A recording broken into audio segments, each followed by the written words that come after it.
একটা জিনিস আমরা লক্ষ্য করবেন, আমরা যেভাবে এলএনজি আনছি, সার আনছি, এটা কিন্তু আপনার প্রোডাকশন হ্যাম্পার। আর এলএনজি আনাতে সুবিধা হয়েছে, আমাদের একটা প্রেশার ছিল 1 মাস 2 মাস পর পর এলএনজির প্রাইস বাড়ানো গেছে। এইটা কিন্তু এনার্জি মিনিস্ট্রি ক্যালকুলেট করে এভাবে আনছে, আমরা তো বাড়াই নেই প্রাইস।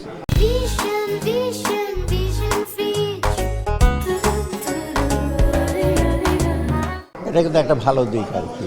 ওইটাই মেইন ইম্প্যাক্টটা আমরা চাচ্ছি যে এলএনজি যাতে অ্যাটলিস্ট সরবরাহ বাড়ে আর আমাদের উপর প্রেশারটা না থাকে যে আমরা বাড়াই। এটা বাড়ালে তো কনজিউমাররা যারা ইন্ডাস্ট্রিতে আছে তারা কিন্তু পছন্দ করবে না। অথবা আমাদের দৃষ্টিটা ওইদিকে বেশি আর কি, সাপ্লাইটা এসে করা আর প্রেশারটা। কারণ ভবিষ্যতে কী হয় যদি এলএনজিতে আমরা যেটা প্রয়োগ করছি মোটামুটি রিজনেবল দামে আর এটা চ্যালেঞ্জ আমরা নেব। আমাদের মূল উদ্দেশ্য হলো বাংলাদেশ ব্যাংকে বলা হয়েছে যাতে ডিপোজিটের টাকা কোনোভাবে যাতে না হবে সেই দৃষ্টি নিয়ে মার্জার করবে। আর মার্জার করবে এইভাবে যে যাতে মার্জার করবে ওটা কিন্তু একটা ভায়াবল ব্যাংক হয়।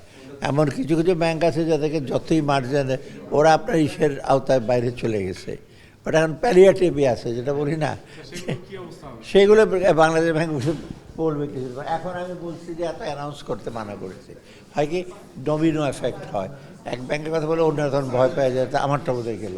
তো উনি একটা স্ট্র্যাটেজি করতেছে, আমরা কিছুদিনের মধ্যে পাবেন আর কি, ওরা লিস্টেসগুলি পাঠাবে আর যে কী কী অর্থ লাগে অলরেডি ক্যালকুলেট করতে।